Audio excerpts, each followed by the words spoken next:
Saksi kunci kasus Vina Cirebon didatangi 2 orang, Suroto dapat 1 tawaran.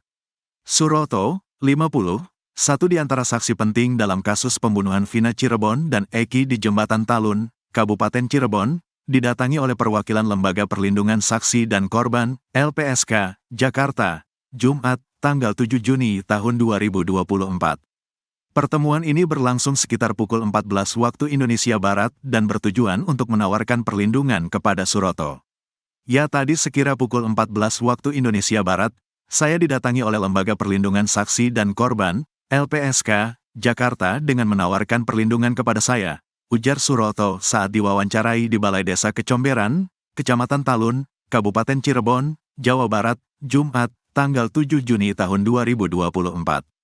Perbincangan antara Suroto dan 2 orang perwakilan LPSK tersebut berjalan selama kurang lebih 15 menit. Dalam obrolan singkat tersebut, Suroto diberikan kesempatan untuk mempertimbangkan tawaran perlindungan yang diajukan.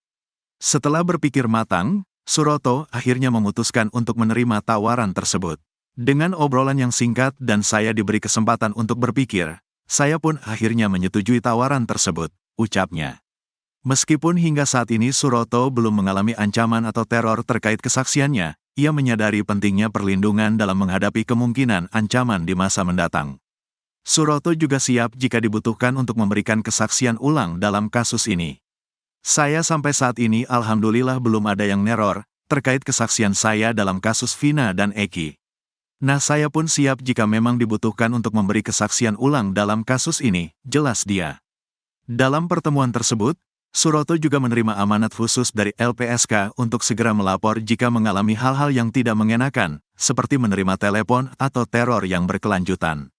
Saya diberi amanat khusus, yaitu apabila saya mengalami hal-hal yang tidak mengenakan, seperti ada orang nelpon terus-menerus, neror langsung hubungi saya gitu, katanya. Suroto menyetujui penawaran dari LPSK karena menyadari bahwa kasus ini sudah menjadi perhatian besar dan penting untuk memastikan kesaksiannya diterima dengan baik. Saya meminta perlindungan karena kesaksian ini sudah terbilang kasus besar. Saya juga belum tahu mana yang benar, apakah keterangan saya sebagai saksi ini nanti bisa diterima oleh kedua belah pihak yang tidak senang maupun yang senang, ujarnya. Ia juga menegaskan bahwa semua keterangan yang disampaikannya telah disampaikan secara benar dan sesuai dengan kesaksiannya. Insya Allah, semua yang saya katakan keterangannya sudah disampaikan secara benar dan sesuai kesaksian saya, ucap dia. Seperti diketahui, baru-baru ini Suroto yang juga mandor di Desa Kecomberan, Kecamatan Talun, Kabupaten Cirebon menjadi satu-satunya warga yang ikut mengevakuasi 2 korban Vina dan Eki saat ditemukan di Jembatan Talun, Kabupaten Cirebon tahun 2016 lalu. Diceritakannya, kejadian tersebut terjadi pada malam hari sekitar pukul 22 waktu Indonesia Barat saat Suroto tengah melakukan ronda di wilayah yang sering terjadi pembegalan.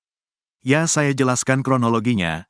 Jadi saya setiap hari pada tahun 2016 lalu sering berada di Polsek Talun sejak pukul 20 waktu Indonesia Barat.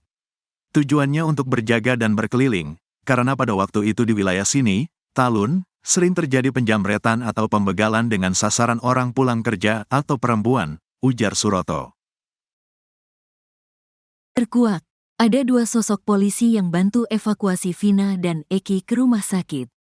Suroto, petugas keamanan di desa sekitar Jembatan Talun, Cirebon, Jawa Barat, tempat Vina dan Eki ditemukan, mengungkap sosok 2 polisi yang membantunya mengevakuasi Vina dan Eki yang terkapar di jembatan tersebut.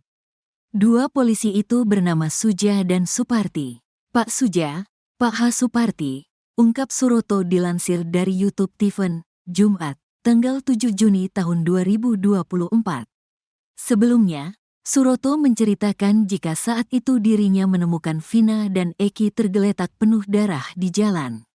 Keduanya terbaring dengan berjarak setidaknya 7 meter. Diakui Suroto, saat evakuasi, dirinya hanya dibantu 2 anggota polisi itu saja.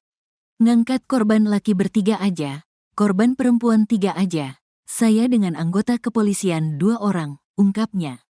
Mereka lalu membawa Eki dan Vina ke rumah sakit.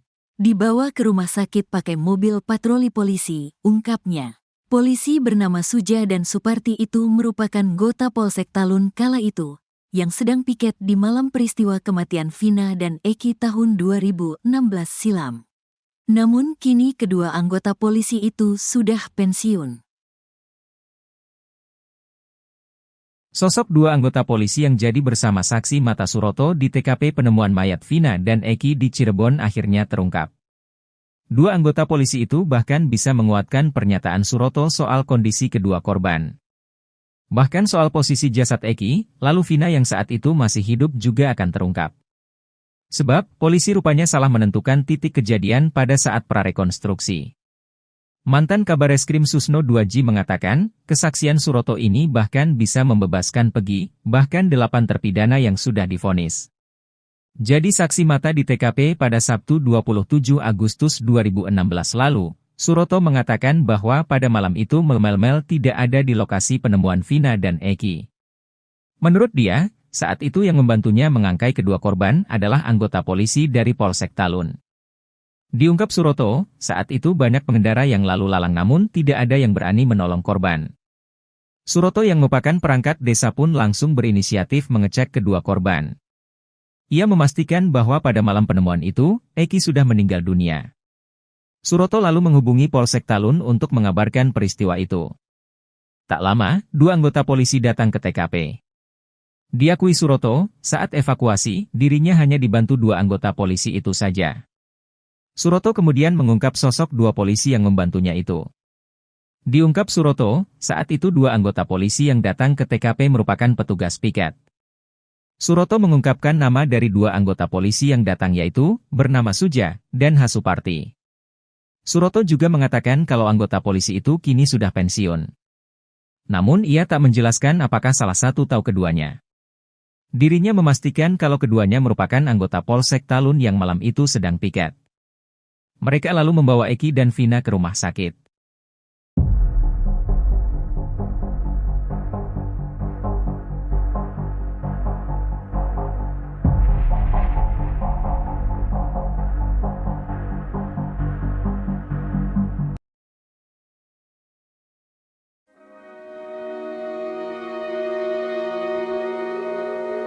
Seorang mantan narapidana di Cirebon memberikan kesaksian mengejutkan terkait kasus Vina. Abi Budi Permadi, 54 tahun adalah eks-narapidana yang pernah menghuni lapas kelas I Cirebon. Abi sendiri menjalani masa tahanan selama 5 tahun yaitu pada 2014 hingga 2019. Selama ditahan di lapas Cirebon, Abi ternyata berinteraksi dengan para terpidana kasus Vina Cirebon atau kasus pembunuhan Vina Dewi Arsita. Selama itu pula Abi mendengar curhat ketujuh terpidana kasus Vina Cirebon. Ia mengaku bahwa para terpidana kasus Vina Cirebon tersebut sering curhat ke dirinya mengenai kasus yang menimpa mereka.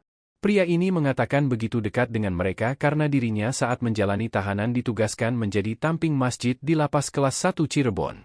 Dari situlah Abi mendapatkan keluh kesah ketujuh terpidana tersebut. Mereka acap kali curhat ke Abi, karena seringnya curhat tersebut Abi tahu betul perilaku mereka. Ia mengenang dalam sebuah perbincangan dengan terpidana kasus Vina, mengaku bukan pembunuh. Saat itu para terpidana mengaku bahwa mereka mendapat perlakuan kekerasan oleh petugas di Polres maupun di Polda agar mengakui perbuatan yang tidak mereka lakukan.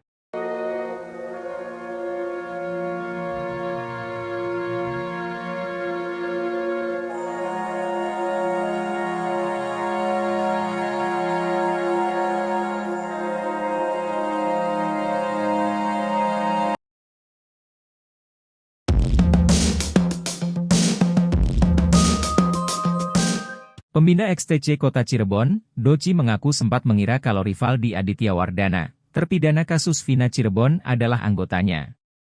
Sebab menurut Doci, terpidana kasus Vina yang kerap disapa Ucil itu memiliki tato lebah di punggungnya. Ya saya mengira demikian, anggota XTC, kata Doci dihubungi tribunnewsbogor.com, Kamis, 6 Juni 2024. Untuk itu, Doci sempat menyampaikan di YouTube jejak Backpacker kalau Ucil adalah anggota XTC. Bahkan ia menyebutkan bahwa dari 8 terpidana itu salah satunya dari XTC. Rupanya informasi yang disampaikan Doci itu tidak benar. Sebab saat dikonfirmasi lagi ke Ketua XTC Pusat Kota Cirebon dan Kabupaten Cirebon, Rivaldi alias Ucil ini tidak tercatat sebagai anggota di organisasi XTC Kota maupun Kabupaten Cirebon. Bahkan menurut dia, para anggota XTC di Cirebon tidak ada yang mengenali sosok Ucil sama sekali. Terkait tato lebah di punggung Ucil, Doci pun mengaku mempertanyakan hal itu. Bahkan tato itu juga yang membuatnya sempat mengira kalau Ucil adalah anggota XTC.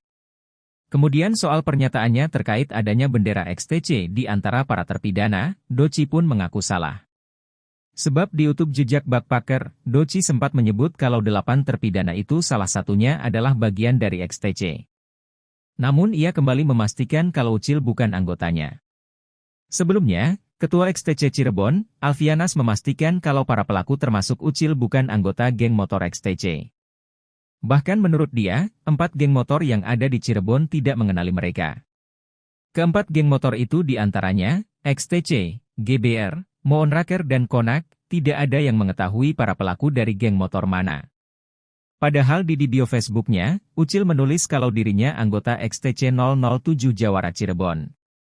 Pada akun Facebook Ucil, dirinya juga pernah memposting foto lebah di punggungnya.